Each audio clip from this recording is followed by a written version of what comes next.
Good morning, everybody. This is Judith Echo. You're listening to Mad Love. Let's get into it. So, you can now listen to some of my podcasts, not all of them, on YouTube under Mad Love by Judith Echo. No, Mad Love, Just Media Works. It's on my Faith and Gasoline channel. Um, but yeah, things are wild. Things are wacky. I don't know what is actually going on. Apparently, last night was supposed to be the rapture, according to many, many Christians on TikTok. And I'm still here, and I'm guessing they're still here too. So, but there's a chance that the rapture could be tonight too. So, I don't know. There's this guy on TikTok, people have been giving him cars, money, the deed to his house because he's like, I'm pretty sure I'm not gonna make it, so you could just go ahead and give me your stuff. It's wild. What the hell is happening? And I hope it's not like that one. Remember them people who killed all those folks trying to hop on a comment or something? I don't know. We are in some weird, weird times. So I just found out last night the rapture was supposed to be last night. And that was so fascinating. And then you've got this ridiculous Charlie Kirk thing. Listen, I didn't even like this guy. I can't even say that. I never even heard of him.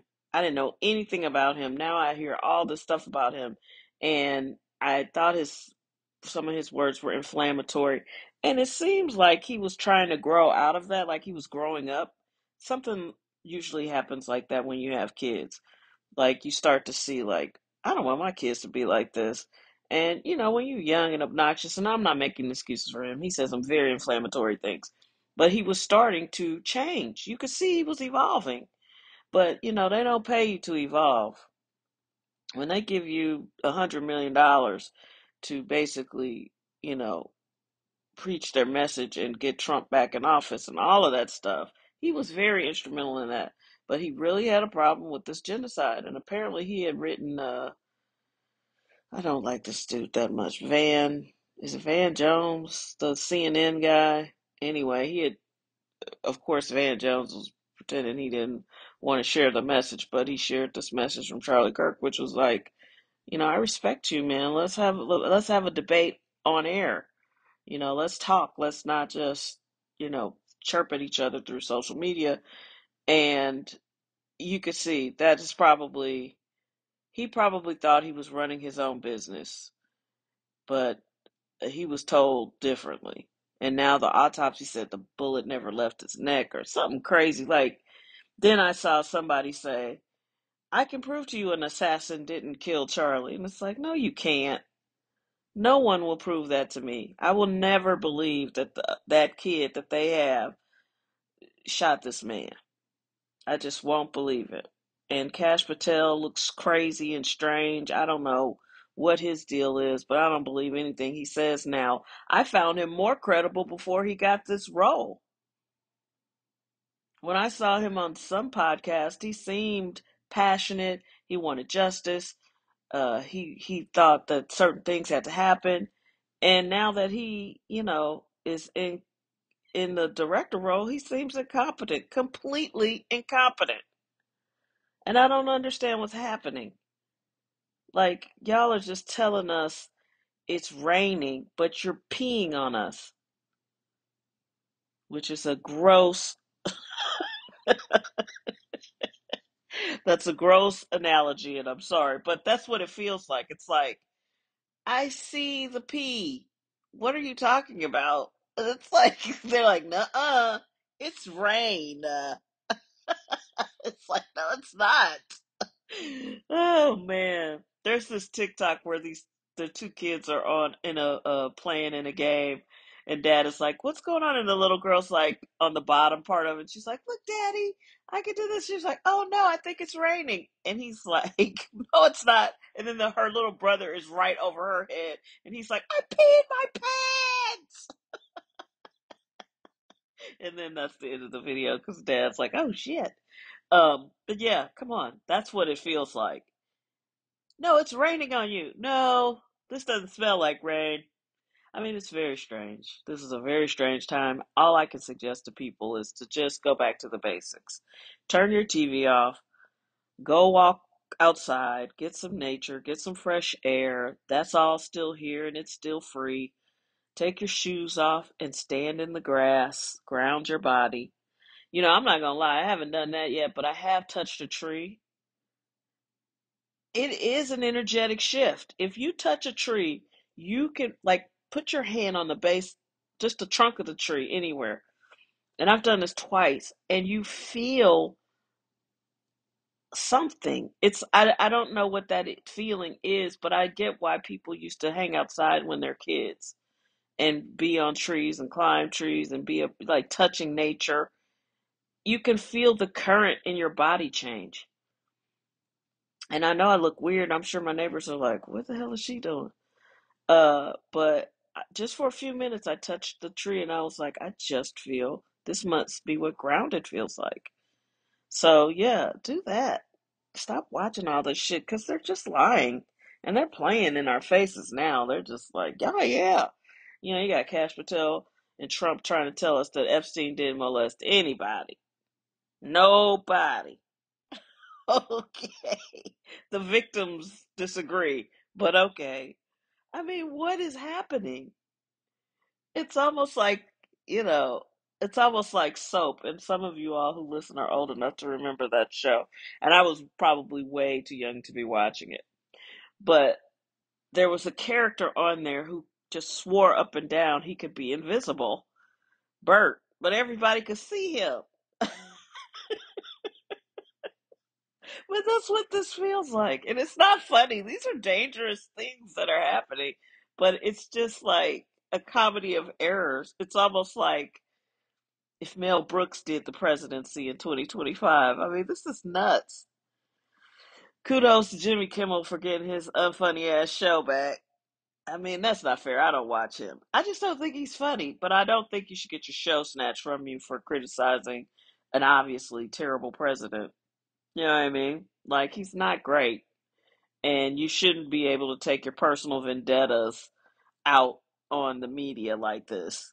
And I get it. TV is bad. I don't think I never watched Colbert. I don't watch those shows. I don't think they're funny. I grew up on Johnny Carson and I used to watch Carson and I watched Arsenio Hall when I was in my 20s. And then, you just grow out of it. I'm not sure why those shows still exist, but obviously someone is watching them. So it's his boss's job to take the shows, not threatening the license of the network. That is an overreach, and we should all be concerned about that. I mean, we're a heavily censored country as it is. I don't know if you all are starting to notice it, but we are very, very censored, and we're supposed to have all this free speech. Now that's just you went too far. It's like, come on. Comedians telling jokes. You don't like that either. We're not Russia. This isn't Hitler's Germany. Come on. And you can't tell me that Trump isn't scared crapless that one of these bullets is gonna come for him and this time it's actually gonna work. Whoever is assassinating these people, I think it's Israel. But whoever's assassinating these people, they're sending messages. And I think Trump has gotten a couple sent to him. I know the first one looked fake, but 2 weeks later, somebody shot at him again. You know what I mean? It's like, I don't know, has the Secret Service been compromised? I mean, these are violent, violent times. And these people probably are missing him on purpose, but they didn't miss Charlie on purpose. They hit him with a message. And now they're lionizing this guy and they're trying to make him the white Dr. Martin Luther King, and you could see it. They're even using that language. Some lady even said, he's their Martin Luther King, but he ain't mine. I ain't never even heard of this guy. And now they're forcing schools to like make tributes to him. They're forcing the NFL teams to tribute. Listen, I Christianity is great, and I love a person with a value system, but he was way too divisive to be lionized or canonized like that, and not popular enough. I never paid him any attention. So if you're over 50, most people over 50 are like, who? Never heard of this guy. So I'm not laughing at him. I think what happened to him is horrible and deplorable. But I also think it's really hypocritical to use it as a propaganda event to recruit more um, Christians to the Republican side, or to more young people to the Republican side. Like, and knowing you all aren't brave enough to say why you think he actually got shot. That's wrong. It's just wrong. I'm tired of politics, and I'm tired of political things that shouldn't be political being made political. We need to be free of the two-party system. You can't buy shit else and only can have two choices. Have you bought toothpaste lately? Have you bought uh, anything? Dishwashing detergent? You get 50 choices of everything except political parties. It's strange. It's weird and it's manipulative. Detroit looked great last night, Monday Night Football. They look dominant. If they can play like that all year, that'll be great. Because they made Baltimore look a little feckless, and I like Baltimore, but they don't seem to be able to go over the hump with this group. And I don't know what it is that they're missing, but they haven't been, and they barely made it. Like Trent Dilfer, kudos to him, but in the early 2000s when Baltimore was really scary, it was because of their defense, because they could win a 10-3 game. You know what I mean? They won ugly, but they just haven't figured out how to win in the modern era with Lamar. And I think it's Lamar. And can somebody tell me why they wear them gold diamond crusted teeth? This is why they don't like Shedeur Sanders. They can't control Shedeur. He was not poor. He didn't grow up without means. So he'd be difficult to to control. And they obviously didn't want him to be the number one pick for that reason. And I'm looking at Lamar last night. His hair is interesting. He got these crusted diamond teeth. And I'm like, see, that this is very well paid indentured servitude because they can control these guys. Shador doesn't look like that because he's not poor. He didn't grow up in the hood, which means you cannot manipulate him, which means you cannot just talk to him any old kind of way and he's just going to do it. It means when he shows his contract to his lawyer, to his father, they're going to be like, oh, that's bullshit, son. You know what I mean? Like, it's if Shador had this level of talent and he had an absentee father, they probably would have drafted him number one for sure, which sounds outlandish.